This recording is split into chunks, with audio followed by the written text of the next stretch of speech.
Bismillahirrahmanirrahim. Assalamualaikum warahmatullahi wabarakatuh. Alhamdulillahi rabbil alamin, wal aqibatu lil muttaqin, wala udwana illa 'alal zalimin.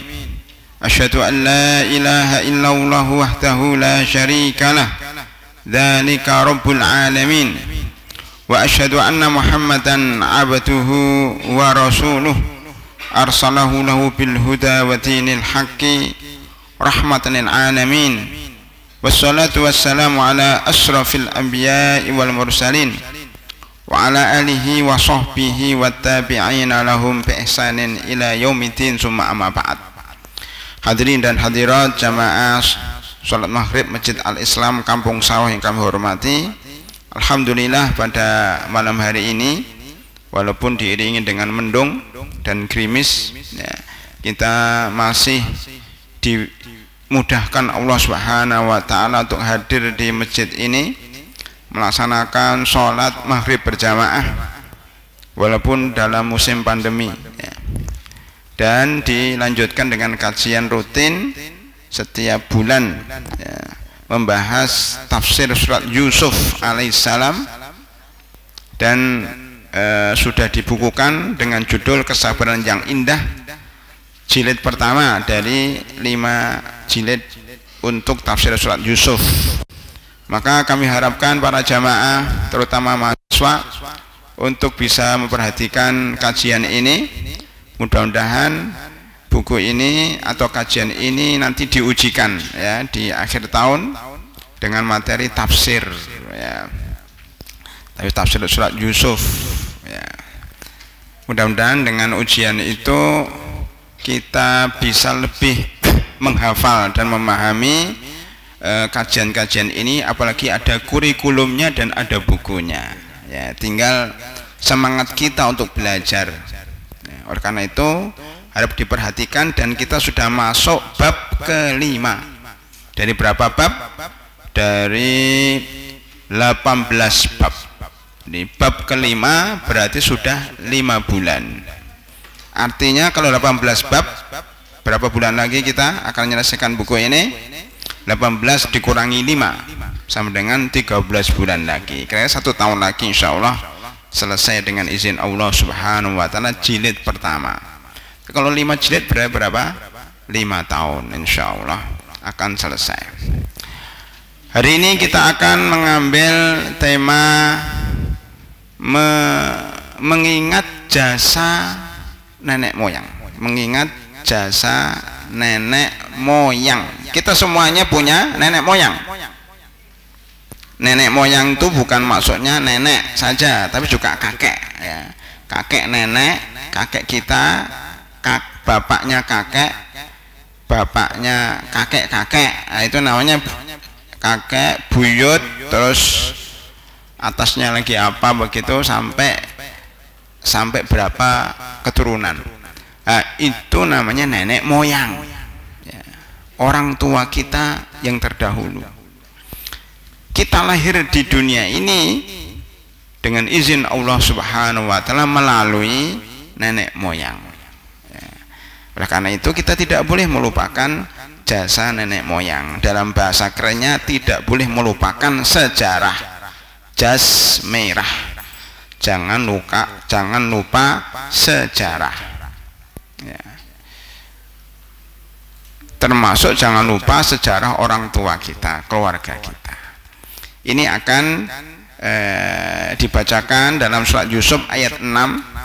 A'udzubillahi minasyaitonirrajim. Bismillahirrahmanirrahim. Wa kadzalika yajtabika rabbuka wa yu'allimuka min ta'wilil ahadits wa yutimmu ni'matahu 'alaika wa 'ala ali yaqub kama atammaha 'ala abawaika min qablu Ibrahim wa Ishaq inna rabbaka alimun hakim ya. Surat Yusuf ayat 6. Ada beberapa pelajaran dalam surat Yusuf ayat 6 ini ya, tepatnya ada 5 atau ya, ada 3 pelajaran. Masing-masing pelajaran dibagi lagi. Pelajaran pertama adalah Yusuf manusia pilihan. Yusuf manusia pilihan. Dari mana taunya? Wa kadzalika yajtabika rabbuka. Demikianlah Allah Tuhanmu memilih. Jadi Yusuf itu manusia pilihan karena Tuhannya memilih dia menjadi nabi. Wa kadzalika yajtabika rabbuka. Surat Yusuf ini dimulai dari mana? Dari mimpinya Nabi Yusuf ketika kecil. Nah, ketika mimpi itulah sebagai tanda bahwa dia akan diangkat jadi nabi.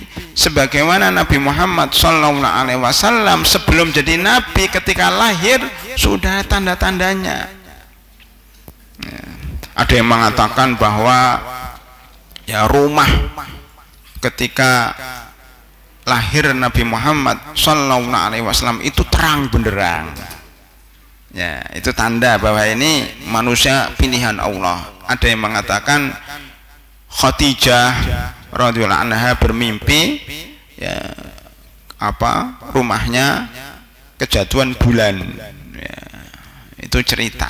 Ya, benar atau tidak, yang jelas tanda-tanda kenabian itu ada sejak kecil. Bahkan dikatakan dalam sejarah ketika Mekah diserang oleh Abraha, pasukan gajah, itu pasukan gajah hancur pas tahun kelahiran Nabi Muhammad SAW. Ya, tahun gajah, lahir pada tahun gajah. Itu menunjukkan keberkahan kelahiran Nabi Muhammad SAW. Belum lagi ketika datang Nabi Muhammad SAW waktu lahir itu Mekah jadi subur, jadi rame, ekonomi langsung pulih kembali, bergerak cepat. Ini keberkahan bayi Nabi Muhammad SAW. Bahkan yang menyusui Nabi Muhammad SAW ya itu dapat keberkahan rumahnya, Halimah Sa'diyah, Thuwaibah ya, itu mendapatkan keberkahan dari Nabi Muhammad SAW. Itu menunjukkan tanda-tanda kenabian semenjak kecil. Bahkan ada tanda kenabian di punggungnya, udah ada tanda. Begitu juga Nabi Yusuf alaihissalam semenjak kecil sudah ada tanda-tanda bahwa dia akan jadi nabi. Salah satunya mimpi. Yang mengetahui tanda pertama kali siapa? Bapaknya Nabi Yakub. Wa kadzalika yastabika rabbuk. Demikianlah Tuhanmu akan memilih kamu wahai Yusuf. Ya, karena takwil mimpi tadi, bermimpi. Oh, ini juga tanda apa ini? Tanda bahwa ekonya nggak stabil, bukan tanda kenabian. Ya. Jadi bermimpi atau bermimpi melihat 11 bintang, 1 matahari dan 1 bulan. Sujud kepada Nabi Yusuf itu tanda kenabian. Dalam ayat ini Allah berfirman, wa kadzalika yajtabika rabbuk. Demikianlah Tuhanmu memilihmu. Tidak menggunakan wa kadzalika yastabika Allah. Padahal Allah bisa menggunakan kata-kata wa kadzalika yastabika rabbuk. Jadi Allah di sini diganti dengan rabbuka.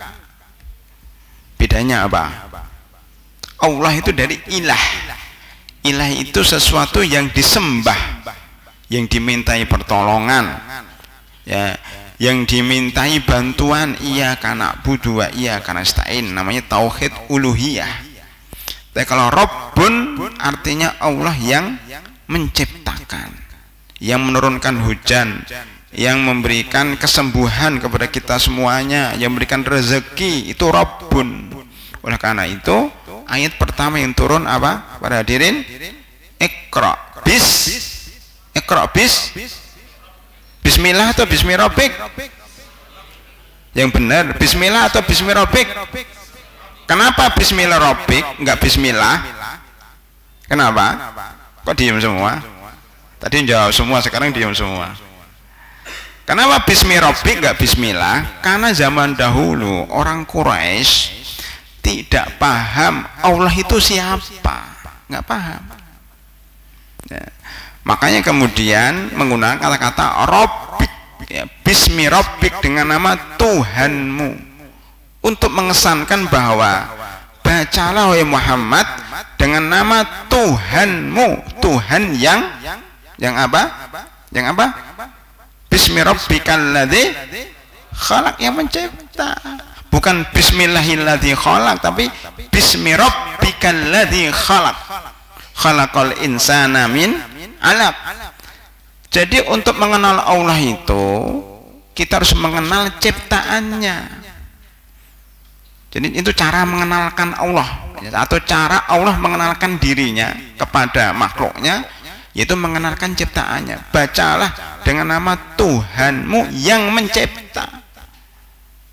Kalau ciptaan itu pasti dilihat oleh manusia. Ciptaan yang paling dekat dengan manusia apa? Manusia itu sendiri. Alladzi khalaqal insana min 'alaq. Kamu itu diciptakan oleh Tuhan. Oh, Tuhan itu siapa? Tuhan itu yang Maha Pencipta. Itu cara Al-Quran mengajarkan akidah kepada manusia. Ya.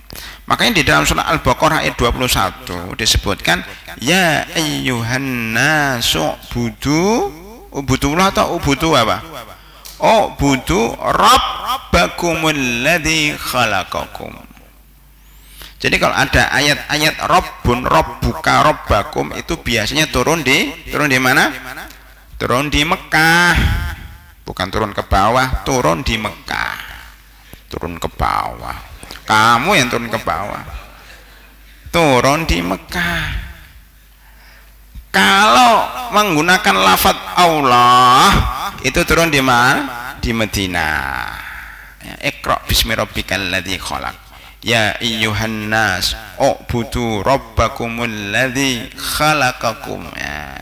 Itu di Mekah, surah Al-Baqarah 21. Wahai manusia, sembahlah Tuhan kalian yang mencipta. Alladzi khalaqakum walladzina min qablikum. Mencipta kalian dan mencipta bapak-bapak kalian, yang mencipta ibu-ibu kalian, yang mencipta nenek moyang kalian. Jadi kalian tuh hadir ke sini nggak blung gitu aja, ya, tapi mesti melalui bapak dan ibu. Siapa yang di sini hadir tanpa melalui bapak dan ibu langsung hadir gitu? Nggak mungkin kan? Maka disebutkan alladzi khalaqakum walladzina min qablikum la'allakum tattaqun. Ayat Al-Baqarah 21 ini juga menunjukkan nikmat orang tua, jasa nenek moyang kita selalu disebut oleh Allah. Jadi Rabbakum dalam surat, tambahan lagi dalam surat An-Nisa ayat 1 bunyinya apa? Ya ayyuhan nas ittaqu rabbakumul ladzi khalaqakum min nafsin wahidah wa khalaqa minha zawjaha wa batha minhuma rijalan katsiran wa nisaa. Oh, itu juga bagus itu. Kapan-kapan ya, setelah selesai surat Yusuf nanti kita bahas surat An-Nisa. Ini khusus nanti yang sudah berkeluarga. Ya, kalau berkeluarga jangan dulu, An-Nisa. Ya. Wahai orang-orang, wahai manusia, bertakwalah kepada Tuhan kalian yang apa? Menciptakan kalian dari jiwa yang satu. Siapa jiwa yang satu? Nabi Adam, nenek moyang kita Nabi Adam. Kenapa kita ngingat nenek moyang kita? Karena sekarang ada orang-orang yang berusaha mengalihkan nenek moyangnya dari Nabi Adam beralih ke kera. Ya. Jadi ada orang, teman-teman kita itu mengaku nenek moyangnya kera, ya. Darwin, ya, dan teman-temannya. Itu nggak benar, dan itu diajarkan di sekolah-sekolah sampai sekarang. Bertentangan dengan surat An-Nisa ayat 1. Min nafsin wahidah, dari jiwa yang satu yaitu Nabi Adam alaihissalam. Wa khalaqa minha zawjaha. Nabi Adam nggak berdiri sendiri, di situ ada zaujaha, yaitu Siti Hawa. Dari Siti Hawa keluarlah anak-anak keturunan yang sangat banyak termasuk kita. Itu ayat 1 surat An-Nisa juga menunjukkan judul kita, jangan melupakan jasa nenek moyang, jangan lupa jangan melupakan jasa Nabi Adam dan Siti Hawa. Maka dalam Al-Quran sering diucapkan ya Bani Adam, ya Bani Adam, ya Bani Adam. Maksudnya kamu itu anak Adam, bukan anak kera, bukan anak kera. Selain Allah mengingatkan ciptaannya berupa manusia, Allah juga mengingatkan kita tentang ciptaannya selain manusia. Apa itu? Langit, bumi, binatang-binatang, lautan, terutama yang kelihatan. Tidak disebut virus, nggak disebut karena nggak kelihatan. Dalam Al-Quran tidak disebut virus, tapi disebut langit, bumi, matahari, ya, bulan, bintang yang kelihatan. Contohnya dalam surat Al-Ghasyiyah ayat 17 hingga ayat 20. Afala yanduruna ilal ibili kaifa khuliqat.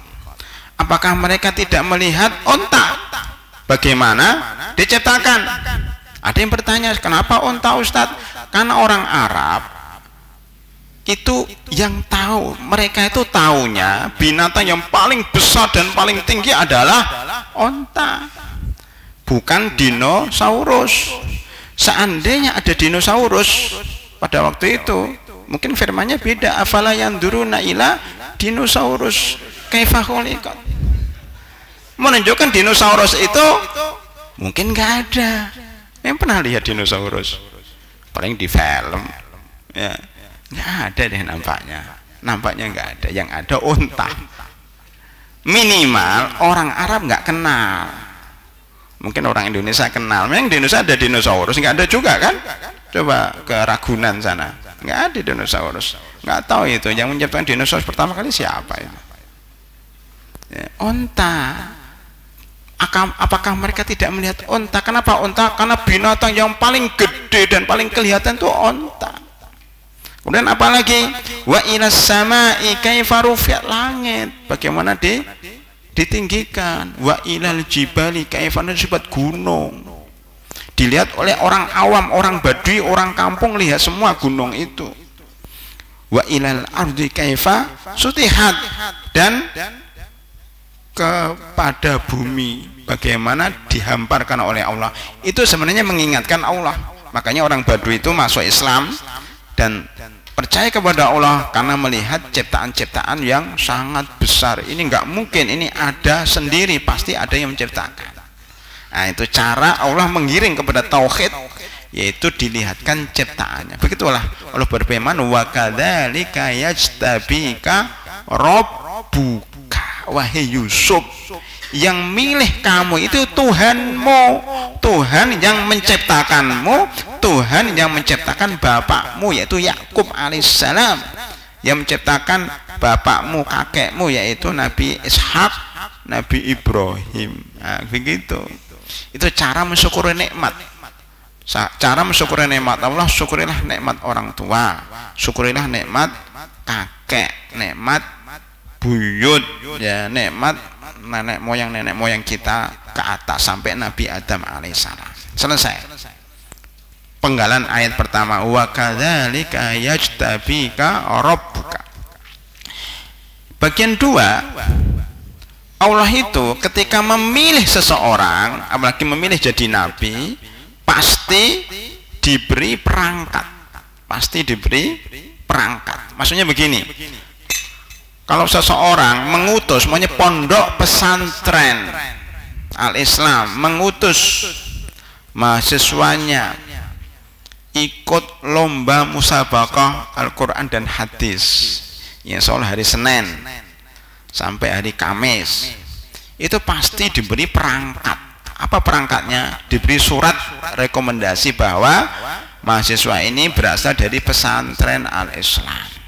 Ya, yang kedua, diantar pakai mobil kalau ada mobilnya. Ya. Kalau nggak ada, naik sendiri. Oh, banyak Grab juga. Uangnya nanti diganti, nggak usah khawatir. Gantinya lebih banyak. Paling Grab juga 100.000, gantinya 500.000. Nah, lumayan kan.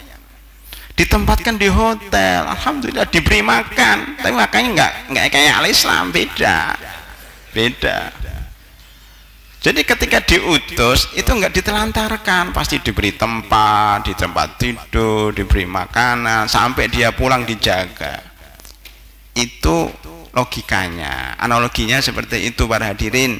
Ya, kalau mengutus sesuatu pasti diberi perangkat, diberi bekal. Lah Nabi Yusuf dan para nabi yang lain diutus oleh Allah, masuk nggak diberi bekal? Pasti diberi bekal. Namanya Tuhan, Rabbuk itu menunjukkan hal itu. Maka ayat selanjutnya wa kadzalika yastabika rabbuka, lanjutannya wa yu'allimuka min ta'wilil ahadits.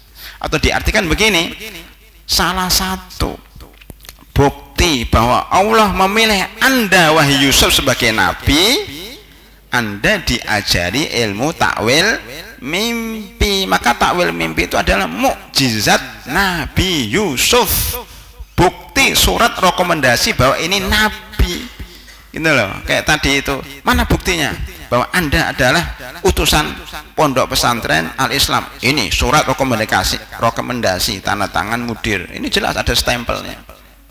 Kira-kira seperti itu. Mana buktinya wahai Yusuf kamu nabi? Ini mukjizat takwil mimpi. Nabi Musa, apa bukti Anda nabi? Tongkat ajaib yang bisa berubah jadi ular, mengalahkan tongkat-tongkat dan ular-ular tukang sihir.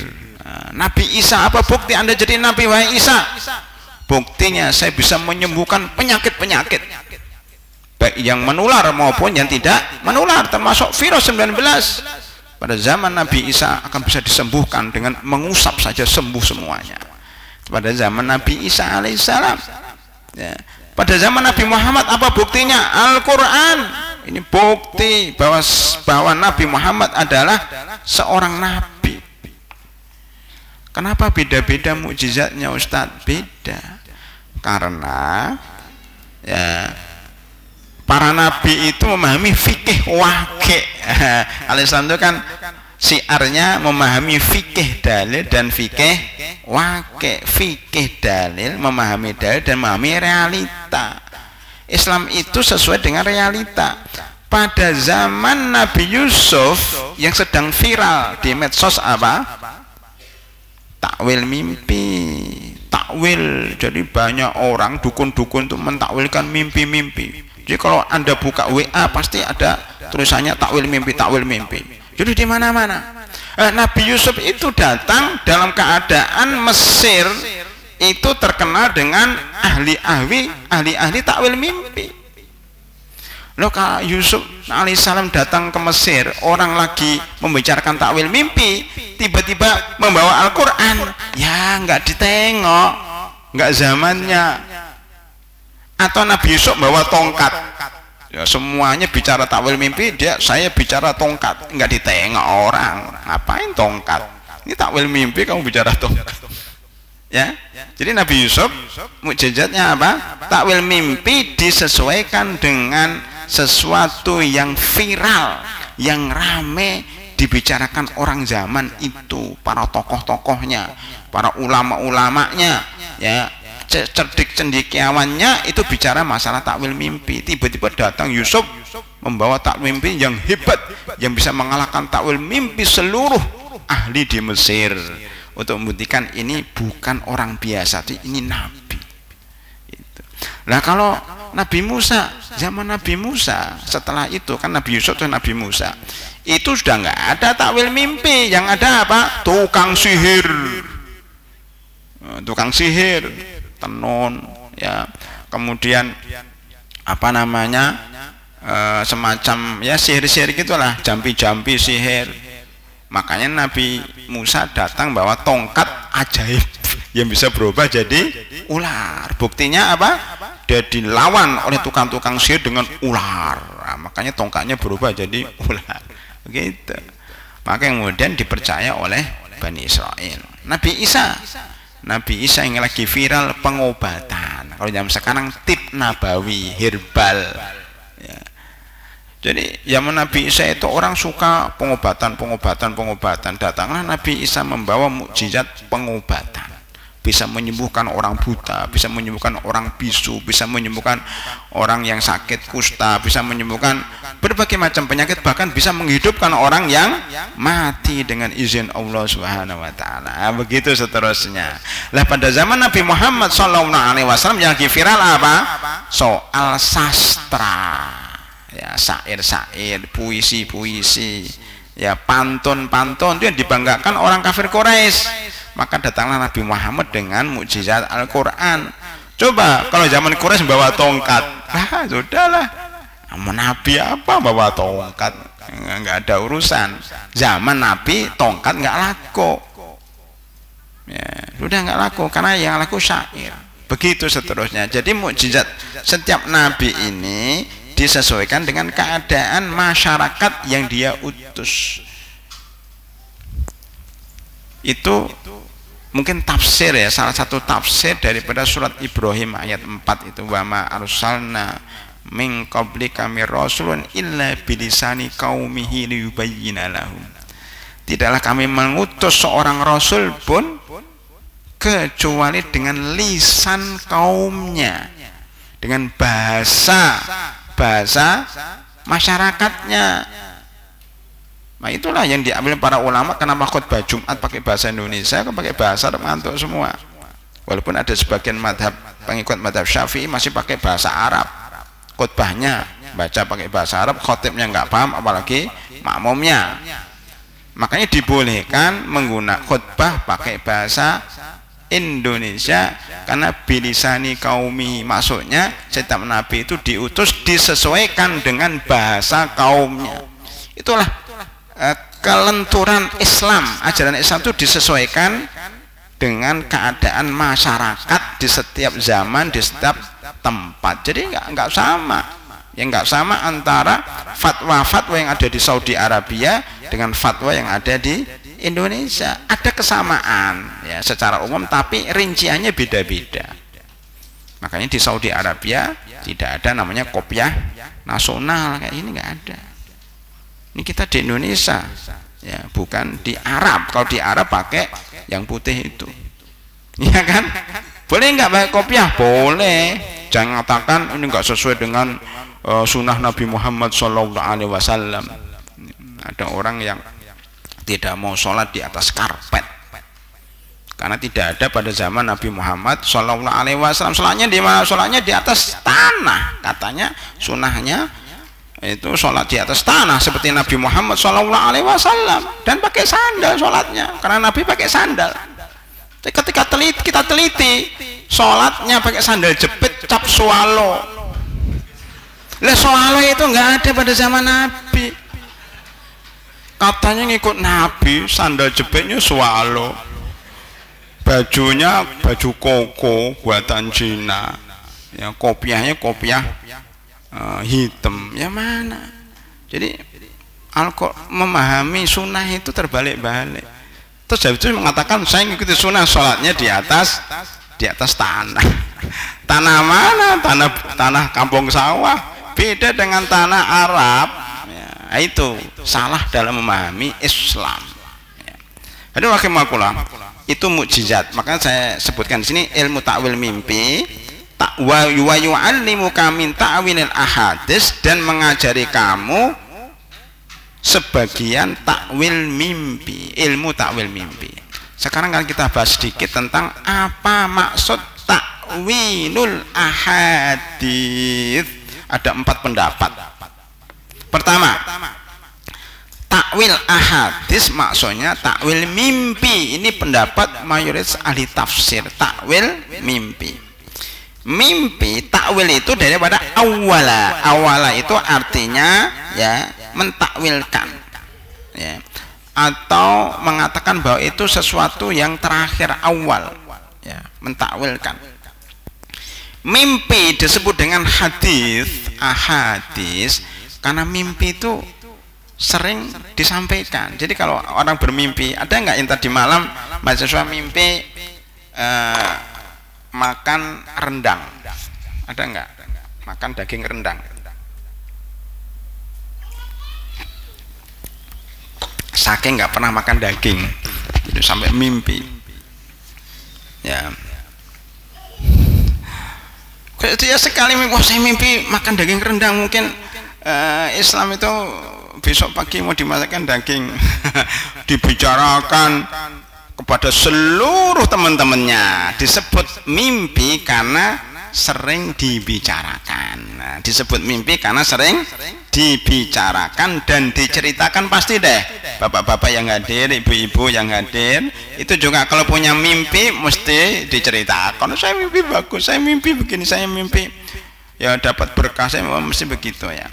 Disebut takwil mimpi ahadits karena mimpi itu sering dibicarakan ya. Pendapat kedua mengatakan bahwa maksud daripada takwil mimpi adalah maksud daripada takwilul ahadits adalah hikmah. Kenapa hikmah? Karena takwil awala itu artinya mengembalikan kepada kejadian yang sebenarnya.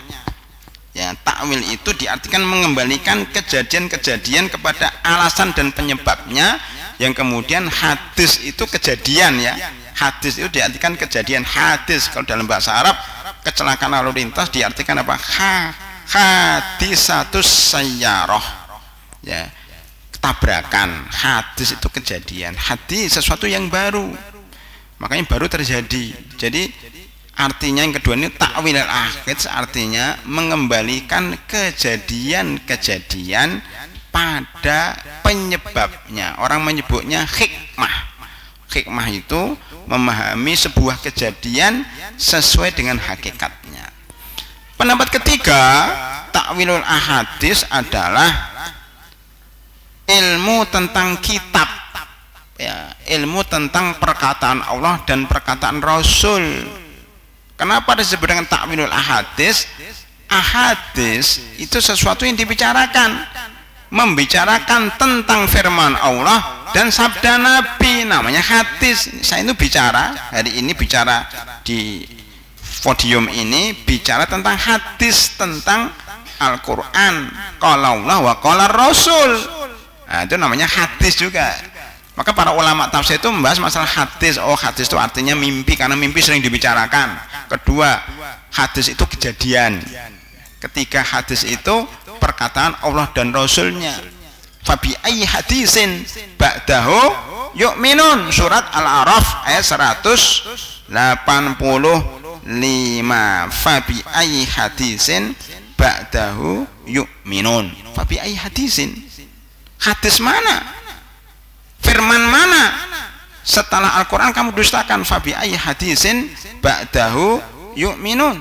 Kemudian di dalam surat Az-Zumar ayat 23, Allahu nazzala ahsanal hadis, pakai ahsanal hadis kitabullah kitaban mutasyabihan mathani. Allah menurunkan sebaik-baik pembicaraan, yaitu Quran.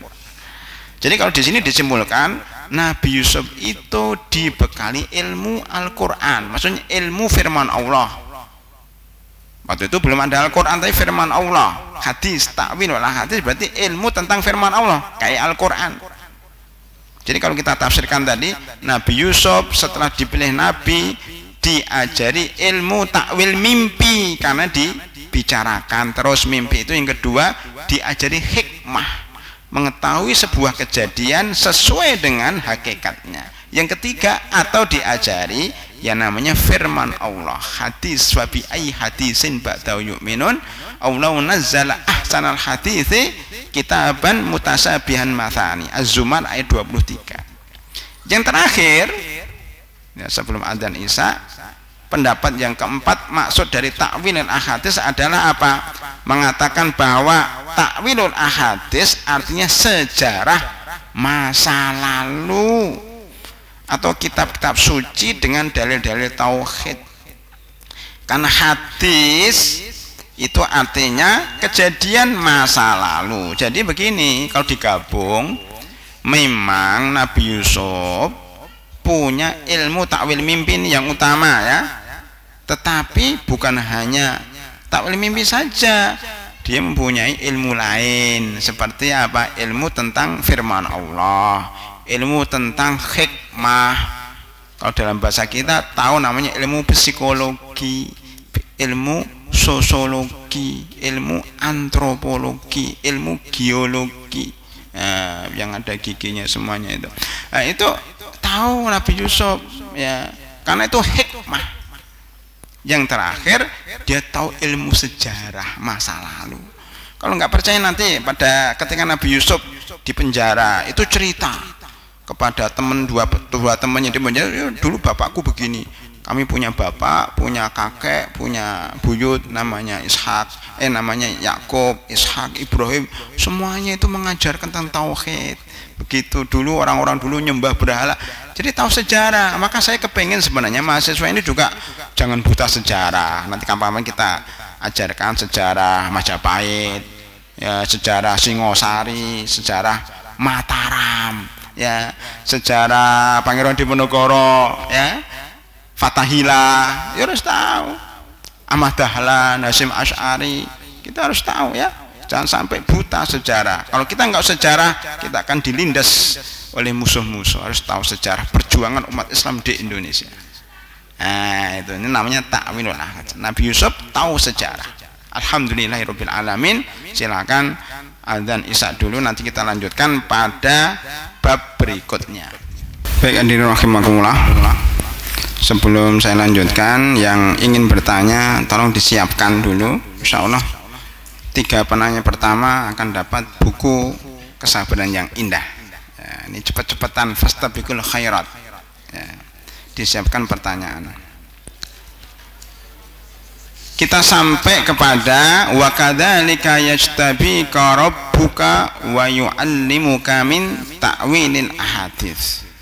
Ya, kemudian pelajaran berikutnya wa yutimmu ni'matahu 'alaika.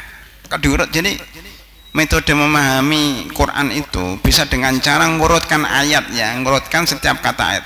Wa kadzalika yajtabika rabbuk, demikianlah Tuhanmu memilih kamu jadi nabi, makanya wa yu'allimuka min ta'wil al-hadis, kamu dibekali dengan ilmu ta'wil ahadis yang mengandung 4 hal tadi, ya. Sejarah, ilmu ta'wil mimpi, ilmu tentang firman Allah, dan tentang hikmah. Terus wa yutimmu ni'matahu 'alaik, itulah nikmat. Nah, gitu lah. Itulah nikmat. Jadi ilmu itu nikmat. Ilmu itu nikmat. Jadi Anda yang belajar sekarang di Al-Islam, mahasiswa maupun bapak-bapak, ibu-ibu dari luar, Anda datang ke Masjid Al-Islam mendengar pengajian, ini nikmat. Nikmat itu tidak harus nikmat lahir. Justru nikmat batin berupa kebahagiaan dan ilmu lebih afdal daripada nikmat lahir. Itu saya berikan contoh ya, hadis dalam buku mengetuk pintu langit yang kapan-kapan kita bahas setelah selesai buku ini. Mungkin buku mengetuk pintu langit itu ada hadis, nama hadis Sadat bin Aus radhiyallahu anhu, bahwasanya Rasulullah SAW bersabda, jika manusia menyimpan emas dan perak, maka simpanlah doa-doa di bawah ini. Allahumma inni as'aluka tsabata fil amri wal azimata 'ala rusdi. Allahumma inna nas'aluka syukra ni'matik wa husna ibadatik. Allahumma inni as'aluka qalban saliman wa lisanan shadiqa wa as'aluka min khairi ma ta'lam wa a'udzubika min syarri ma ta'lam wa astaghfiruka lima ta'lam innaka anta 'allamul ghuyub. Itu ada yang hafal enggak? Enggak ada yang hafal ya? Itu lebih baik hafal doa ini, lebih baik daripada punya dinar dan dirham, lebih baik daripada punya emas, punya uang, lebih baik dari makanan enak. Mahasiswa itu cita-citanya jangan makanan enak terus ya, cita-citanya itu ya hafal Al-Quran, hafal hadis-hadis, memahami tafsir surat Yusuf. Itu lebih baik, nikmat yang lebih afdal daripada nikmat lahir. Coba buka surat An-Naml, surat semut, suratnya Nabi Sulaiman ayat 15. Walaqad ataina Dawuda wa Sulaimana ilma. Itu dalam buku apa? Menang tanpa perang. Nanti kapan kita bahas juga itu ya. Jadi sungguh kami telah memberikan kepada Nabi Daud dan Sulaiman ilmu sebelum kerajaan, sebelum kekuasaan ada ilmu dulu. Jadi nikmat ilmu itu lebih utama daripada nikmat yang lain. Harus kita syukurin. Bapak-bapak, ibu-ibu harus alhamdulillah malam ini saya bisa hadir di Al-Islam mengikuti pengajian tafsir surat Yusuf. Ini lebih baik daripada pergi ke warung bakso Mustika. Lenggananya mahasiswa ketahuan, banyak yang ketahuan kemarin siapa itu lagi nongkrong di sana, ketangkap tangan. Ya, ngapain ke sana? Mendingan kali Islam dengar pengajian, ya dapat ilmu. Mana dalilnya? Wa kadzalika yastabika rabbuka wa yu'allimuka min ta'wilil ahadits wa yutimmu ni'matahu 'alaik. Nah, jadi mengetahui ilmu itu kesempurnaan nikmat. Makanya nikmat itu ada dua ya, nikmat batin dan nikmat lahir. Kalau di sini maksudnya apa? Nikmat batin, nikmat ilmu. Jadi semua nikmat yang diberikan kepada para nabi, kepada para ulama itu nikmat ilmu, nikmat batin. Nikmat lahir belum tentu. Ya, maksudnya nikmat lahir itu nikmat hidup, itu jelas nikmat lahir. Tapi nikmat lahir yang berlebihan tidak mesti berlebihan. Ya. Makanya nikmat batin dan nikmat lahir ini terkumpul dalam surah Al-Fatihah. Ihdinas siratal mustaqim siratal ladzina an'amta alaihim. Ya Allah, tunjukkan kepada kami jalan yang lurus, yaitu jalan orang-orang yang kau beri nikmat-nikmat apa? Nikmat batin, nikmat ilmu, baru nikmat lahir. Mana dalilnya? Surat An-Nisa ayat 69, sangat terkenal ya. Saya kepengen mahasiswa itu hafal ayat-ayat kayak gini ya. Tafsir surat Al-Fatihah ayat 6 apa? Ihdinas siratal mustaqim siratal ladzina an'amta alaihim, yaitu dalam surat An-Nisa 69. Wa may yuti'illah war rasula faulaika ma'al ladzina an'ama alaihim minan nabiyyin wasiddiqin wasyuhada wassalihin wa hasuna ulaika rafiqa. Ini ayat-ayat wajib nih.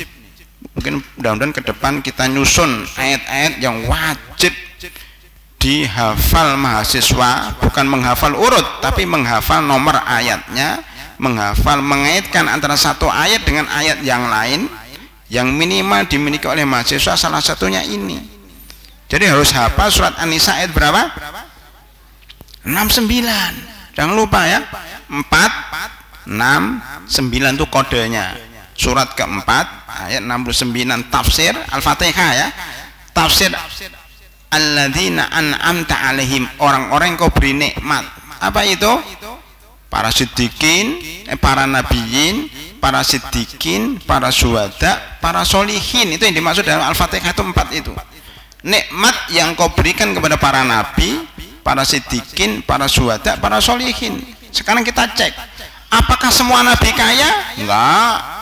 Hampir semua nabi tidak ada yang kaya, hampir, tapi rata-rata hidupnya layak, cuma nggak kaya-kaya banget. Yang kaya cuma Nabi Daud, Nabi Sulaiman, Nabi Yusuf, paling 3 ini yang jadi raja, yang lain nggak jadi raja. Nabi Muhammad hidupnya sederhana, meninggal dunia tidak meninggalkan barang apapun juga. Nabi Musa juga begitu, Nabi Adam, ya, Nabi Yakub, ya, bapaknya Nabi Yusuf ini hidup di kampung, di pedalaman, sampai musim paceklik harus datang ke Mesir. Nabi Isa, jadi hampir nabi-nabi hidupnya sederhana. Nabi Daud, Nabi Sulaiman, Nabi Yusuf ini yang raja. Artinya apa? Nikmat yang didapatkan para nabi ini pasti nikmat ilmu, nikmat kenabian. Ya. Kemudian siddiqin, para siddiqin, para syuhada, para solehin, pasti semuanya nikmat ilmu dan nikmat agama. Ada yang kaya, ada yang miskin, ada yang hidupnya biasa. Makanya maksud Al-Fatihah itu adalah nikmat agama, nikmat ilmu, kadang dengan nikmat dunia juga ya. Itu ya. Maka kita pahami namanya Bismillahirrahmanirrahim. Makna Ar-Rahman dan Ar-Rahim beda. Kalau Ar-Rahman itu maha pengasih. Ini mahasiswa harus paham ini ya, bedanya Rahman dengan Rahim. Mana nih Abdurrahman, Abdurrahim ada di sini namanya. Dua mahasiswa kembar, yang satu namanya Abdurrahman, yang satu namanya Abdurrahim, kakak beradik. Iya, itu Faturrahman adiknya lagi itu. Ada kembaran Abdurrahman Abdurrahim, Faturrahman Faturrahim, dipanggilnya Ar-Rahman Ar-Rahim. Ya itu kan Allah, harus pakai Faturrahman Faturrahim ya. Jangan Ar-Rahman Rahim, nggak boleh itu. Karena Ar-Rahman Rahim hanya Allah Subhanahu wa taala. Kalau Rahim masih boleh, tapi kalau Rahman hanya milik Allah. Mana yang Faturrahman? Nah, harus paham makna Rahman apa ini. Fatkur Rahman, ada nggak Fatur Rahman di sini? Nggak ada ya. Giliran disebut nggak ada. Kalau Fatur Rahman nggak ada, pasti Fatur Rahim juga nggak ada. Itu duanya itu sepakat. Ke toilet satu ikut yang satu, Ar-Rahim ikut ke toilet juga. Fatur Rahman sakit, Fatur Rahim juga ikut sakit. Namanya kembaran. Lah makanya Ar-Rahman itu artinya apa? Ar-Rahman itu artinya yang maha pengasih, yang mengasihi materi. Halo? Yang mengasihi materi. Ya, itu datang itu Fatur Rahman. Mana Fatur Rahim? Ikut di belakangnya. Ini bukan itu. Bukan itu. Oh, wajahnya kembar, Pak. Enggak bisa bedakan lah pokoknya. Bajunya putih, kopenya hitam, kembar lah. Tingginya sama, ininya sama. Fatkur Rahman dan Fatkur Rahim. Ar-Rahman adalah yang maha pengasih, yang mengasihi materi. Jadi Ar-Rahman, jadi Alhamdulillahi Rabbil Alamin, segala puji bagi Allah Tuhan semesta alam yang mengasihi Ar-Rahman Ar-Rahim, yang mengasihi materi kepada seluruh makhluk, mengasihi rezeki, mengasihi uang, memberi kekuasaan, memberi kekayaan kepada seluruh makhluk tanpa pandang bulu. Orang kafir kadang lebih kaya, bahkan orang yang kaya di dunia ini orang kafir. Yang paling kaya 10, yang paling kaya itu orang kafir. Di Indonesia pun demikian, 9 itu orang kafir semuanya, baru nomor 10 orang muslim. Loh, kenapa orang kafir kaya? Itulah Allah. Allah itu memberikan kekayaan kepada siapa aja ya, memberikan kekuasaan kepada orang-orang kafir ya. Yang menguasai dunia ini Yahudi, orang kafir ya. Kemudian yang memberikan makanan kepada siapa aja. Binatang-binatang diberi makanan ya. Ada binatang umpamanya, ada cacing, gimana cara makan cacing. Ada namanya ikan yang hidupnya di dasar laut gelap gulita. Allah berikan lampu ya di atas matanya sehingga dia bisa mencari makanan. Subhanallah. Anda pernah ngelihat nggak elang yang tinggi berapa ratus meter itu, cara makannya gimana? Dia ke bawah gini, langsung bisa ngambil ikan. Kelihatan tuh dari jauh. Anda lihat nggak itu dari berapa ratus meter itu kelihatan ikan kecil itu gitu, langsung turun bleng masuk di dalam laut, nggak mati. Subhanallah, bisa berenang itu, ngambil ikan keluar lagi, itu keren itu. Anda nggak bisa itu. Coba setahu kita kalau ayam masuk ke dalam kolam atau laut mati kan, semuanya basah, nggak bisa terbang. Kalau elang walaupun basah bisa terbang. Luar biasa itu. Kok bisa ya? Bisa, karena itu makhluk Allah Ar-Rahman. Jadi kalau kita melihat seperti ini, melihat kita bisa memahami Ar-Rahman. Oh, jadi elang itu makannya begitu, cara memangsa ikan tuh seperti itu. Nah, itu Ar-Rahman. Ar-Rahim beda lagi. Ar-Rahim artinya Allah Maha Penyayang, memberikan nikmat batin hanya kepada orang Islam. Jadi Ar-Rahman itu seluruh manusia diberi. Kalau Ar-Rahim hanya orang Islam.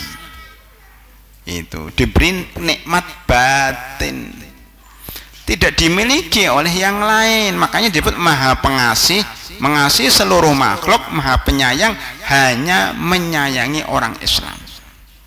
Ini harus hafal nih mahasiswa. Kata yang terangkan Ar-Rahman Ar-Rahim harus fasih.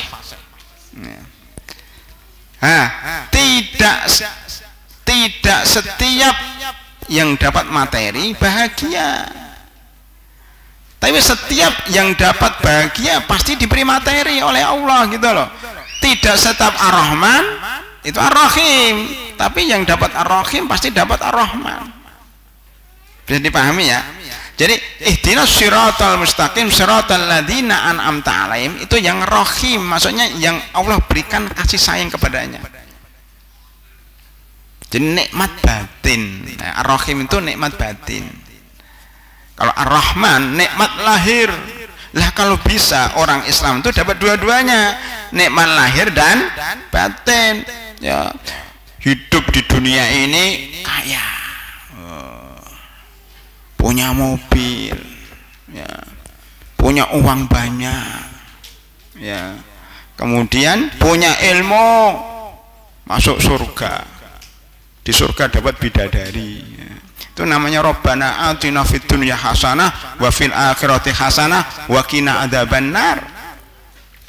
Itu lebih baik. Siapa itu?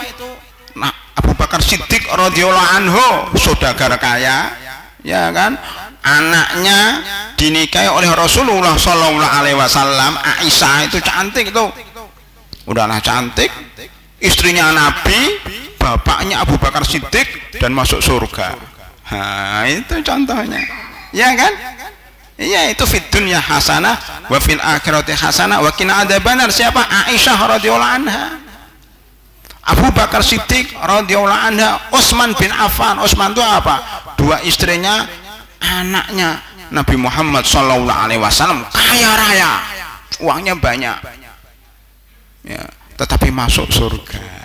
Gitu, daripada sudahlah miskin, kurang gizi, ya kan, kurus, ya, nggak pernah mandi, minta-minta, kafir lagi, nggak pernah sholat, nggak pernah ikut kajian di Al-Islam lagi, masuk neraka di akhirat. Naudzubillah min dzalik. Ada nggak? Ada itu, ada seperti itu.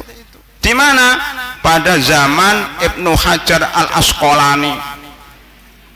Itu ada orang zaman keemasan Islam, ya, ketika Islam berkuasa, itu orang Islam makmur. Orang Yahudi sengsara. Sengsara bukan karena dia disiksa umat Islam, karena dia nggak mau bekerja, nggak mau belajar, kan jadi pengemis. Orang Yahudi ini datang mencegat siapa?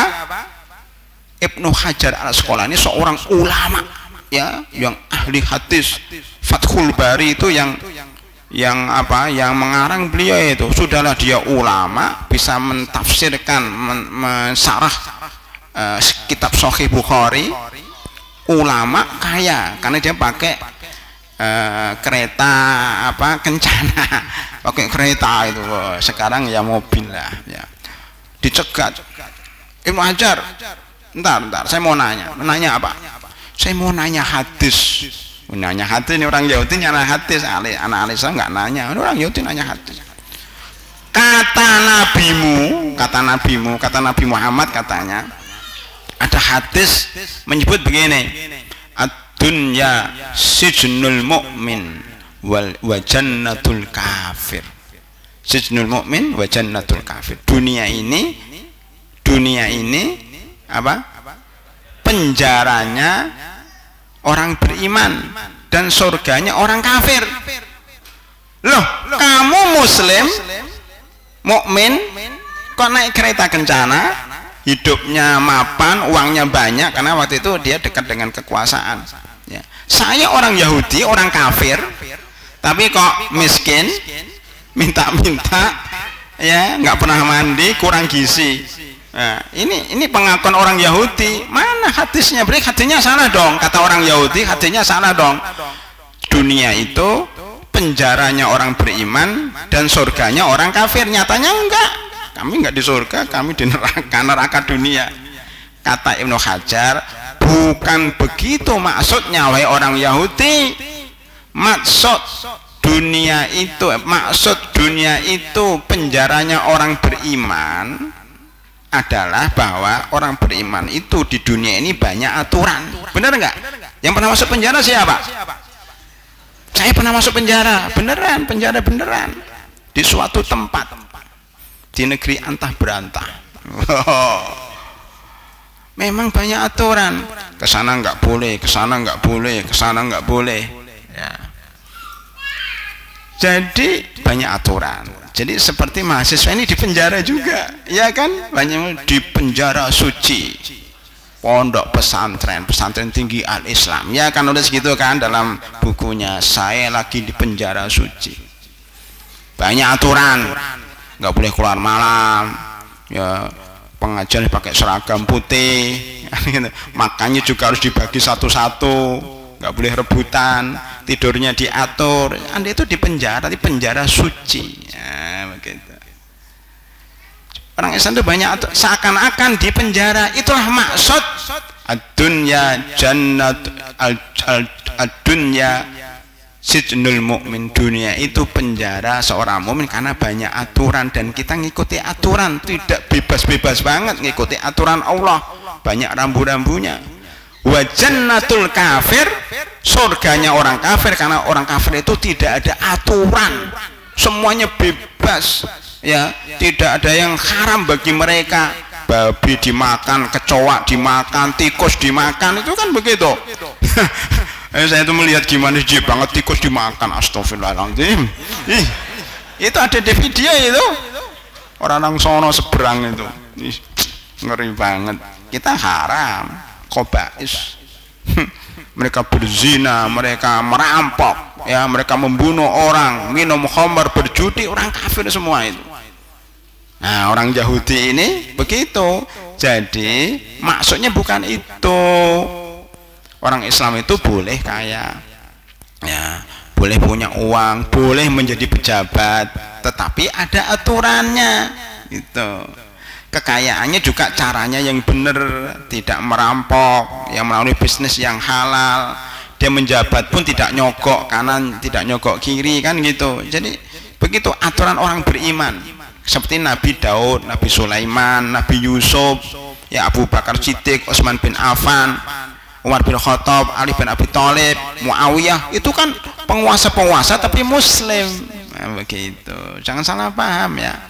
Oleh karena itu yang paling baik adalah fid dunya hasanah wa fil akhirati hasanah wa qina adzabannar. Nikmat lahir dan nikmat batin sekaligus, itu paling baik, ya.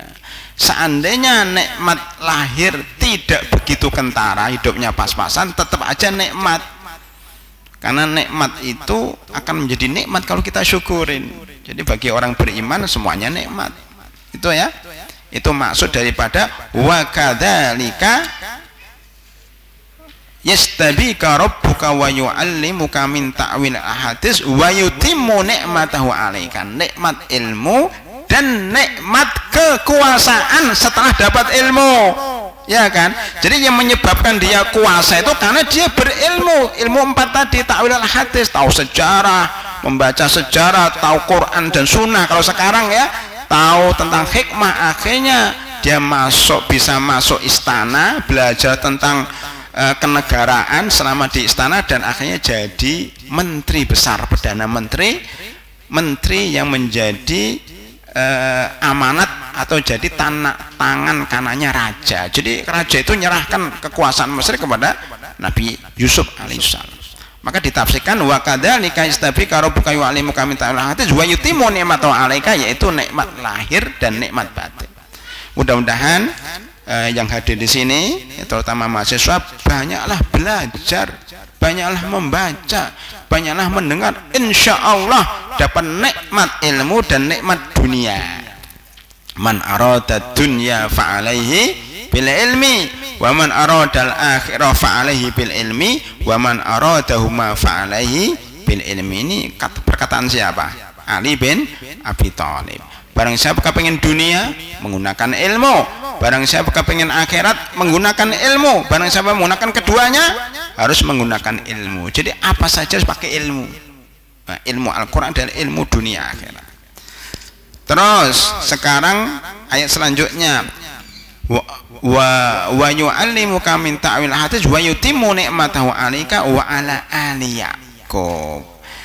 Allah menyempurnakan nikmatmu dan nikmat keluarga Yakub.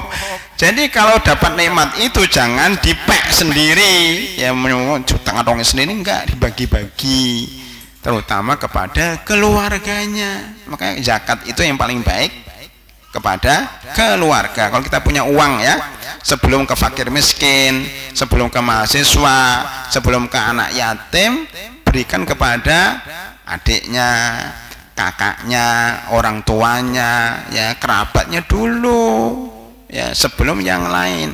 Kalau kita memberikan sedekah zakat kepada keluarga ada dua pahala, pahala silaturahim dan pahala sedekah. Sekarang sebagian umat Islam terbalik, keluarganya berantakan, keluarganya telantar, dia memberikan bantuan kepada orang jauh-jauh. Terbalik, keluarga Anda bereskan dulu, baru memberikan bantuan sama orang lain, ya. Prioritas, ya. Baik, mana dalilnya di sini? Nikmat kepadamu dan kepada keluarga Yakub. Keluarga Yakub itu siapa? Anak-anaknya jumlahnya 12, ya. 1 Nabi Yusuf, 2 Benyamin, 10 dari lain ibu, ya. 10 ini juga dapat nikmat ilmu karena diajari oleh bapaknya Nabi Yakub. Ada doa yang baru kita baca, mohon mahasiswa dihafal ayat dan suratnya. Saya tanya, coba ini surat apa? Alladzina yaquluna rabbana hab lana min azwajina wa dzurriyyatina qurrata a'yun waj'alna lil muttaqina imama. Surat apa, ayat berapa? Angkat tangan mahasiswa atau yang lain boleh. Berapa? Al-Furqan 74. Ada hadiah bagi yang jenggoten. Ini orang jenggoten ini biasanya hafal apa? Hafal nama surat dan nomornya, belum tentu hafal ayatnya, tapi nggak apa-apa, ya, alhamdulillah, makasih ya. Maksudnya harus hafal ya, surat dan ayat. Al-Furqan surat ke-25 ayat 74 masuk dalam ayat-ayat ibadur rahman, sifat-sifat ibadur rahman. Mudah-mudahan nanti kita bahas 9 sifat ibadur rahman. Nah, itu nanti dibahas di sini mudah-mudahan, ya. Fatkur Rahman hafal enggak?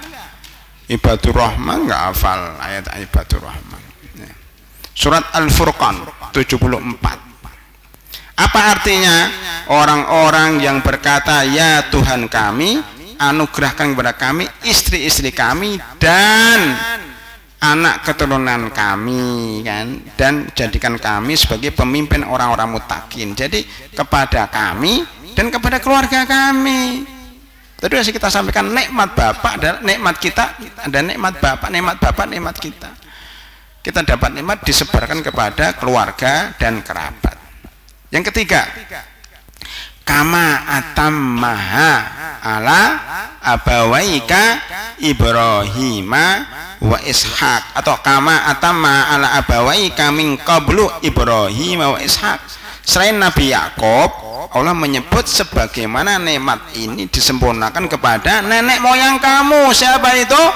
Nabi Ibrahim dan Nabi Ishak. Ini dalil bahwa kita itu harus memperhatikan bapak dan nenek moyang kita, terutama yang baik-baik. Kita harus mengingat ulama-ulama kita zaman dahulu, ya, di Indonesia maupun di luar Indonesia, yaitu sejarah Nabi Ibrahim dan Nabi Ishak, ya. Kenapa kakek disebut bapak? Ya dalam bahasa Arab kakek kadang disebut dengan bapak. Dalilnya ini, sebagaimana Allah menyempurnakan nikmat kepada kedua bapakmu, yaitu Ibrahim dan Ishak. Jadi bapak itu masuk juga kakek. Nah, di dalam warisan juga begitu, bagian bapak, kalau bapak nggak ada ya kakek, kakek nggak ada ya buyut. Anak juga gitu, anak cucu sampai terakhir. Ya. Dalilnya mana? Ya. Dalilnya surah Al-Kahfi ayat 82. Tolong dihafal juga ya. Al-Kahfi 82 cerita tentang apa? Nabi Khidir dan Nabi Musa yang merenovasi rumah yang mau ambruk. Ya. Ditanya oleh Nabi Musa, wahai Nabi Khidir, kenapa engkau merenovasi rumah yang mau ambruk? Nanti mudah-mudahan ada tulisan begini judul bukunya ya, mudah-mudahan ke depan bisa ditulis itu apa? Kisah Nabi apa? Nabi Musa dan Nabi Khidir ya. Menelusuri kisah Nabi Musa dan Khidir. Ya, di situ ada ilmu-ilmu dan adab-adab menuntut ilmu, salah satunya ini. Nabi Musa bertanya, wahai Nabi Khidir, kenapa engkau merenovasi rumah yang mau ambruk ini? Kata Nabi Khidir, di bawahnya ada harta karun yang dimiliki oleh anak yatim. Anak yatim ini dulu bapaknya. Bapaknya itu maksudnya kakeknya. Al-Kahfi 82. Wa ammal jidaru fakana li ghulamaini yatimaini fil madinati wa kana tahtahu kanzul lahuma wa kana abuhuma shaliha farada rabbuka yablugha asuddahuma wa istahrija kanzahuma rahmatan min rabbik wa ma fa'altuhu an amri dzalika ta'wilu malam tas alaihi sabra. Tas tateknya taknya dihilangkan karena sudah selesai, nggak berat lagi. Ya, di situ wakana abuhuma sholika, bapaknya itu dulu orang soleh. Maksudnya anak yatim ini punya harta karun. Harta karunnya dijaga oleh Allah. Bapaknya sudah mati. Kenapa dijaga oleh Allah? Karena bapaknya soleh. Kata Ibnu Katsir, bukan bapak langsung, tapi bapak-bapaknya. Bahkan katanya bapak yang ketujuh, kakek yang ketujuh itu yang soleh. Nah, kalau neneknya, kakeknya soleh, cucu-cucunya dijaga oleh Allah Subhanahu wa Ta'ala. Maka berbahagialah kalau kakeknya itu ulama, berbahagialah kalau ada keturunan pangeran Diponegoro. Saya punya teman ngaku anak atau cucu pangeran Diponegoro, sudahlah, alhamdulillah. Ada yang cucunya Nabi sini, cucunya Nabi Yusuf. Itu Bani Israel, itu cucunya Nabi Yusuf. Telusuri itu, jangan-jangan kalian ini anaknya Wali Songo. Ya, ada yang cucunya Sunan Kalijogo, Sunan Giri, Sunan Bonang, ya, Sunan Syarif Hidayatullah. Ya. Coba jangan-jangan anak Anda adalah salah satu cucu daripada Wali Songo. Alhamdulillah. Anda akan dijaga oleh Allah karena amalan kakek kita. Nah, dalilnya menurut Al-Kahfi ayat 82. Bayangkan Nabi Yusuf ya. Saya ulang-ulang terus. Nabi Yusuf itu Al-Karim, Ibnul Karim, Ibnul Karim, Ibnul Karim. Itu kata Rasulullah loh. Nabi, bapaknya Nabi, kakeknya Nabi, buyutnya Nabi. Enggak ada orang yang punya status ini kecuali Nabi Yusuf. Ada enggak Nabi yang bapak, kakek, buyutnya Nabi semua? Nabi Yusuf bin Nabi Yakub bin Nabi Ishak bin Ibrahim. Kalau kita siapa? Joko bin Budi bin Teguh bin siapa? Bin Bambang. Enggak ada yang Nabi. Maksudnya nggak ada yang Nabi. Ya ini contoh aja Pak ya, contoh nama-nama Jawa. Nggak ada yang Nabi, ya nggak apa-apalah takdirnya kan. Ya udah nggak bisa dirubah takdir itu. Tapi minimal, alhamdulillah, walaupun namanya Budi, dia tetap ngaji di Al-Islam. Walaupun namanya Agus tapi hafal Al-Quran. Daripada namanya Abdullah tapi nggak bisa baca Al-Quran, mendingan namanya Agus tapi hafal 30 juz atau juz 30 kan gitu. Jadi yang penting amalannya, nasab sih penting ya, tapi kalau amalannya nggak ada, nasabnya nggak bermanfaat. Paling baik memang amalannya bagus, keturunan Nabi ya, kayak Nabi Yusuf itu sudah Nabi, amalannya bagus, masuk surga, bapaknya Nabi, kakeknya Nabi, dan buyutnya Nabi. Itu fit dunya hasanah wa fil akhirati hasanah, itu Nabi Yusuf. Gitu ya. Saya kira sampai situ. Yang terakhir, inna rabbaka alimun hakim, sesungguhnya Tuhanmu mengetahui siapa yang berhak dipilih jadi nabi. Hakimun, ketika milih itu hikmah. Jadi maksudnya begini, kalau ada ayat Asmaul Husna di akhir ayat harus diarahkan ke cerita yang pertama. Inna rabbaka alimun hakim, artinya sesungguhnya Tuhanmu tahu siapa yang berhak jadi nabi. Tadi nabi bin nabi bin nabi bin nabi. Coba Nabi Sulaiman dan Nabi Daud, sudahlah bapaknya nabi dan raja, anaknya nabi dan raja. Lah kita bukan, bapaknya bukan nabi bukan raja, anaknya bukan nabi bukan raja. Allah Maha tahu. Mungkin kalau kita dipilih oleh Allah jadi nabi dan raja, mungkin nggak lahir di Indonesia. Kan itu. Mungkin saya cerita dikit ya. Ada orang Jawa, teman saya dulu, itu hasad sama orang Arab. Orab Arab katanya. Kan datang orang Arab ke Indonesia, dia benci. Nggak boleh ya. Ini kan Allah memilih nabi itu dari Arab. Itu kayak Yahudi kalau gitu. Yahudi itu tidak mau nerima Nabi Muhammad Sallallahu Alaihi Wasallam jadi nabi karena bukan keturunan Bani Israel. Kan bahaya itu, hasad. Kan selama ini kan nabi dari Bani Israel, Nabi Yakub, Ishak, Yakub, Yusuf, nanti Nabi Musa, Nabi Harun, Nabi Daud, Nabi Sulaiman, Nabi Zakaria, Nabi Yahya, Nabi Isa, hampir semua nabi dari Bani Israel. Kan maksudnya bersyukur alhamdulillah. Makanya Allah kepengen ngimbangi, akhir nabi bukan dari Bani Israel tapi dari Bani Ismail. Itu pun nggak diterima, harus dari Bani Israel katanya. Makanya dia nggak nerima Nabi Muhammad, kafir dia. Kafirnya bukan karena nggak tahu kebenaran Nabi Muhammad, kafirnya gara-gara hasad. Loh, kenapa nabinya tidak berasal dari Bani Israel? Maka kita kalau orang Jawa, orang Indonesia hasad sama orang Arab, bahaya itu. Kenapa Ka'bahnya nggak di kampung sawah katanya? Ada yang kayak gitu. Itu kayak Abraha, kenapa Ka'bahnya nggak di Yaman? Nah itu kan bahaya. Sekarang orang Jawa kenapa Ka'bahnya nggak di Jawa? Makanya dirikan Borobudur. Udah pokoknya biar nanti nggak usah ke Ka'bah, ke Borobudur aja. Kan bahaya itu ya. Sudahlah, kita ini takdirkan orang Indonesia sudah alhamdulillah. Walaupun nggak jadi nabi nggak apa-apa. Walaupun nggak orang Arab nggak apa-apa. Walaupun nggak tinggal di Mekah, di Madinah nggak apa-apa. Yang penting tinggal di kampung sawah dekat pesantren Al-Islam sudah alhamdulillah. Lah memang yang dekat Ka'bah itu kadang-kadang kafir. Siapa? Abu Lahab, Abu Jahal. Tinggal di samping Ka'bah, masuk neraka. Mendingan orang kampung sawah tapi masuk surga.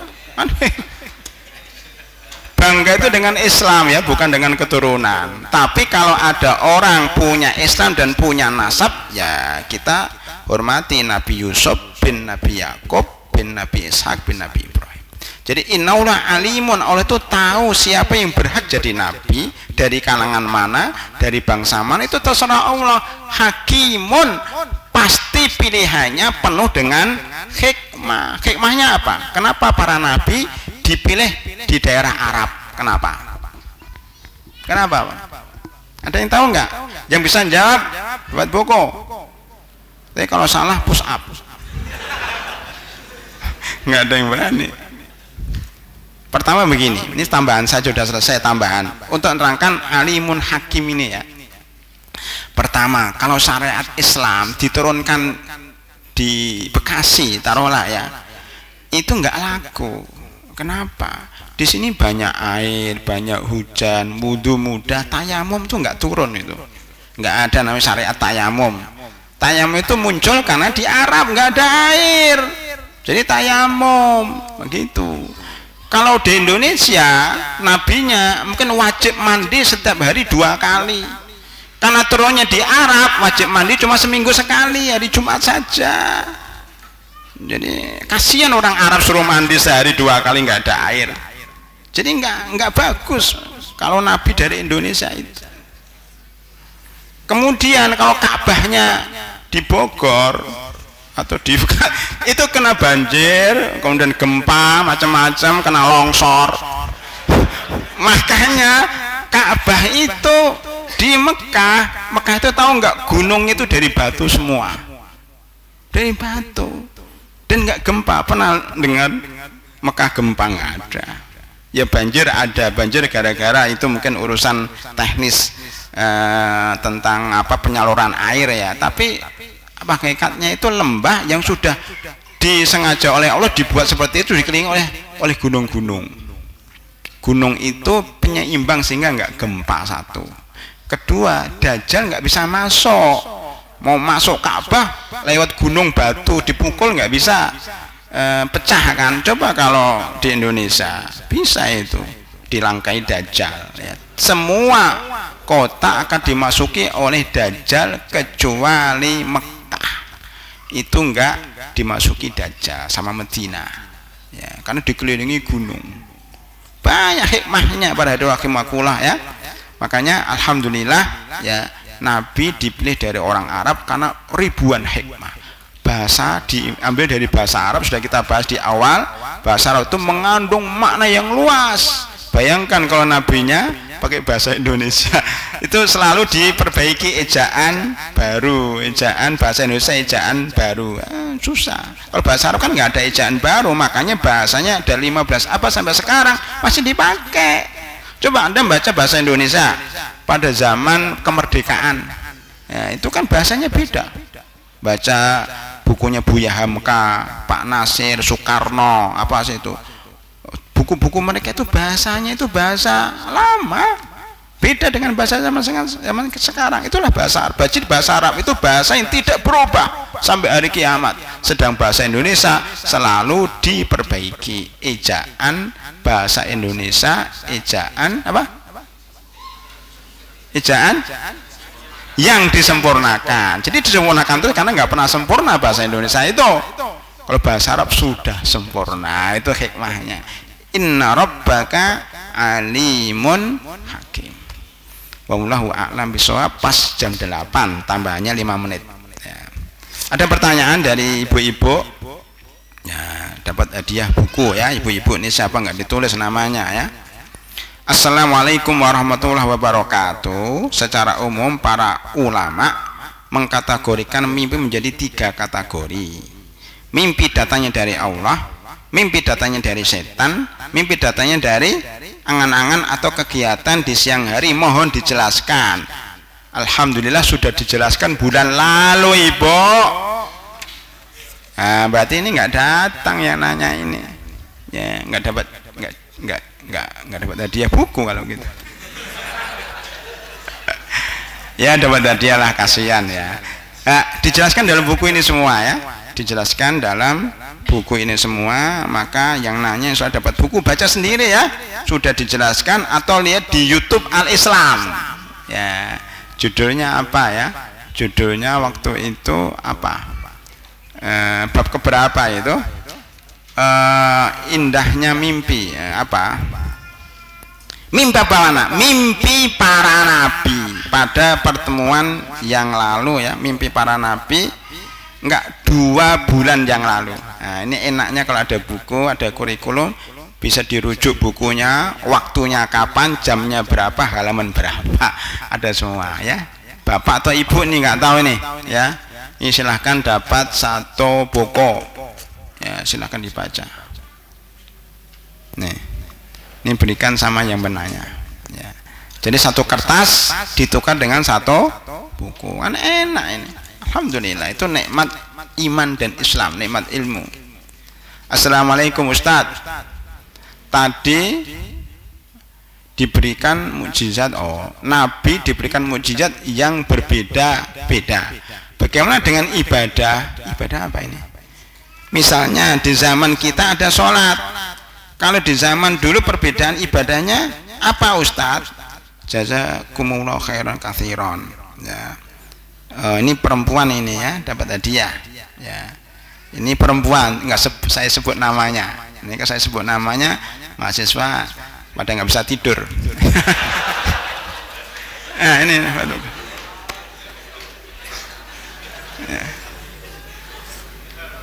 ya, itu mukjizatnya beda. Bagaimana ibadahnya beda juga. Contohnya begini, ibadahnya ya. Ibadah zaman dahulu itu, kalau orang Bani Israel, muridnya Nabi Musa itu, kalau berbuat salah, ya itu tobatnya dibunuh. Itu kan faktulu anfusakum, dibunuh, saling membunuh di sini ini, namanya berbuat salah, bunuh. Kita kan enak, mahasiswa ini banyak melanggar loh, tapi nggak ada satu pun yang dibunuh. Alhamdulillah. Coba kalau waktu itu pondok pesantren Al-Islam pada zaman Nabi Musa, pasti sudah mati satu-satu. Alhamdulillah, kita cukup bertobat kepada Allah. Bertobat, yang langgar itu bertobat. Yang kedua, contohnya mereka itu kalau bajunya kotor, kena najis, dipotong. Maunya kena najis dipotong, nggak boleh dipakai lagi. Coba kalau mahasiswa bajunya kotor dipotong, habis bajunya, harus beli baju terus, setiap hari beli baju. Alhamdulillah kita kalau kotor tinggal dicuci. Enak Islam itu ya. Alhamdulillah kita diberikan nikmat tentang Islam ini. Kalau kita hidup pada zaman dahulu mungkin sangat berat ajarannya. Sholatnya ya mestinya 50 kali sholat, cuma 5 sholat. Subhanallah ya. Itu perbedaan ibadah orang dulu dengan orang sekarang. Wallahu a'lam bishawab. Silahkan nanti ngambil bukunya atau diberikan bukunya ya, kepada salah seorang jamaah perempuan ya. Ada yang lain? Ini kalau jahenya masih itu belum selesai. Jadi jangan lihat jam ya, lihat jahe. Supaya selesai saya minum dulu.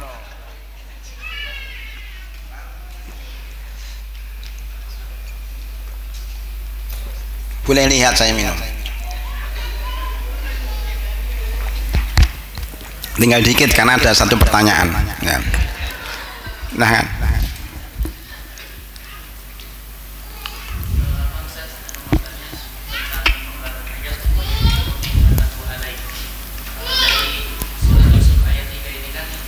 Ayat 3, ayat 6 ya.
Ya baik, pertanyaannya bagus ya.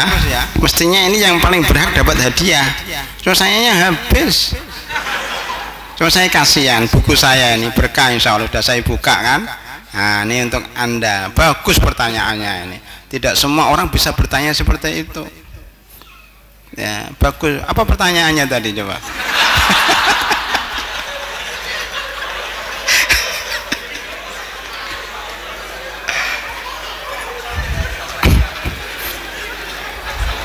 Jadi gini loh, inti pertanyaannya gini. Jadi kenapa ya kok ringkasan ya, ringkasan cerita itu kok didahulukan gitu loh, endingnya kok didahulukan padahal mestinya kan terakhir. Lah ini pakai namanya ilmu seni.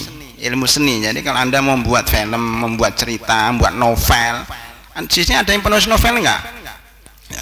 Itu begitu, itu teknik memikat pembaca dan teknik memikat melihat film. Ada loh alur-alur cerita itu dengan cara seperti itu. Pertama dibuat dulu ringkasannya, ya kan? Setelah ringkasannya baru rinciannya.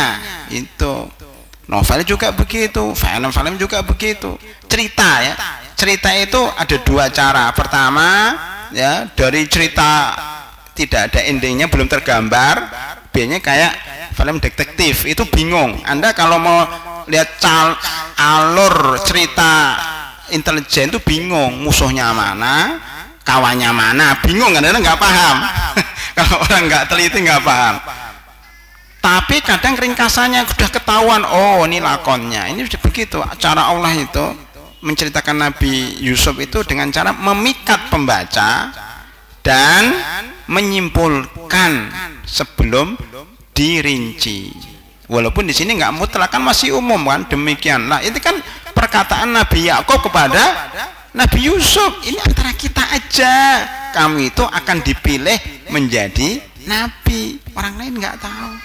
Artinya maknanya juga itu Nabi Yakub paham akan cerita Nabi Yusuf mendatang. Makanya Nabi Yakub tuh sabar kehilangan Nabi Yusuf karena tahu endingnya bagus. Gitu loh. Adapun cerita Nabi Muhammad SAW memang al-yauma akmaltu lakum dinakum wa atmamtu alaikum nikmati wa raditu lakumul Islam madina di terakhir. Tapi jangan lupa ada surat Ad-Duha. Surat Ad-Duha itu turunnya di mana? Di Mekah atau di Madinah? Alam yajidka yatiman fa'awa wa wajadaka dholan fahada wa wajadaka ailan fa'aghna. Itu kira-kira di mana ya? Coba dipelajari. Setahu saya seluruh juz amma itu turun di Mekah. Di Mekah Nabi Muhammad belum menang, belum apa-apa. Itu sudah dapat berita gembira. Kamu dulu yatim, kemudian diselamatkan oleh Allah. Kamu dulu tidak tahu tentang Al-Quran, kemudian diberikan wahyu. Kamu dulu miskin, kemudian dikayakan dengan kemenangan. Itu juga sama dengan Nabi Yusuf, ditaruh di awal. Contoh lagi surat Al-Fatah, inna fatahna laka fathan mubina, itu turun sebelum Fatku Mekah. Tapi Allah berfirman sesungguhnya kami buka kota Mekah, padahal belum dibuka. Maksudnya berita gaib bahwa Mekah akan dibuka. Begitu. Jadi ini pemberitahuan secara gaib dari Allah, isyarat bahwa dia akan menang, isyarat bahwa Nabi Yusuf akan berkuasa, isyarat bahwa Nabi Muhammad akan berhasil dalam dakwahnya. Begitu memahami isi Al-Quran ya. Alhamdulillah nanti diambil bukunya ya. Ini gimana ini? Ini nanya, lihat nih, yang atas kosong. Ini seni juga ya. Buka bingung mana. Supaya orang baca. Kalau di WA itu kan nulis titik mana nggak selesai, ternyata terakhir. Kayak gitu itu. Assalamualaikum Ustadz. Tadi yang pertama itu kan sedekah kepada keluarga. Bagaimana jika permintaan dari keluarga itu yang macam-macam? Apakah harus kita turuti atau kita alihkan bersedekah kepada lembaga lain seperti rumah tafid atau pesantren Al-Quran atau lain-lain? Jazakumullah khairan katsiran. Jadi ini mau nanya ya, keluarga dia itu kalau minta macam-macam, minta TV, minta mobil, minta motor, minta lauk ikan, daging ya.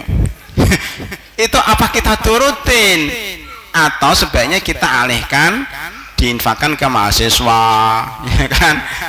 Ini kan makanannya perlu tambah gizi kan. Oh, kalau keluarganya tiap hari makan daging, makan telur, mahasiswa masih jarang. Makanya walaupun sudah ada perbaikan alhamdulillah ya, tapi perlu ditambah itu. Kalau bisa setiap hari, hari Sabtu ayam ya, hari Ahad ikan, hari Senin daging daging. Itu kalau bagus insya Allah pinter-pinter nih, nggak ngantuk-ngantuk, nggak ngantukan. Ya, hari Rebo apalagi bakso, hari Kamis soto gitu, mestinya begitu ke depannya. Nah ini kayak gini ini penting ya ibu-ibu. Kalau keluarganya minta mobil, minta rumah, ya sudah nggak usah diturutin. Mobil itu berapa? 500 juta. Untuk mahasiswa bisa hidup setahun. Untuk lauk, ya untuk beras, ya kan? Ini keluarganya minta rumah 1 miliar itu bisa membangun bangunan lagi ala Islam. Jadi begitu Bu ya. Kalau permintaannya masuk akal, kebutuhan pokok itu diberi. Tapi kalau mintanya macam-macam, ya enggak lah. Jadi maksudnya sedekah itu kepada yang membutuhkan. Ini keluarganya sakit, butuh obat, nggak ada dana, diberikan gitu. Ini miskin, belum makan, diberikan makanan. Sama-sama lapar, mahasiswa lapar, keluarganya lapar. Duluan mana? Keluarganya dulu. Gitu maksudnya. Kalau kebutuhannya sama diberikan oleh keluarga. Tapi kalau kalian sudah cukup, udah mapan, minta macam-macam, ya jangan. Itu namanya memanjakan. Sedang yang lain makan aja nggak setiap hari, maka berikan kepada tetangga, kepada mahasiswa, kepada yang lain yang lebih membutuhkan. Saya kira itu jalan keluarnya, bahwa memberikan kepada keluarga itu secukupnya. Kalau sudah cukup baru diberikan kepada yang lainnya. Saya kira itu pada hadirin rahimakumullah, mudah-mudahan bermanfaat. Lebih kurangnya mohon maaf. Kita tutup dengan doa kafaratul majlis. Subhanakallahumma bihamdika asyhadu an la ilaha illa anta astaghfiruka wa atubu ilaik. Assalamualaikum warahmatullahi wabarakatuh.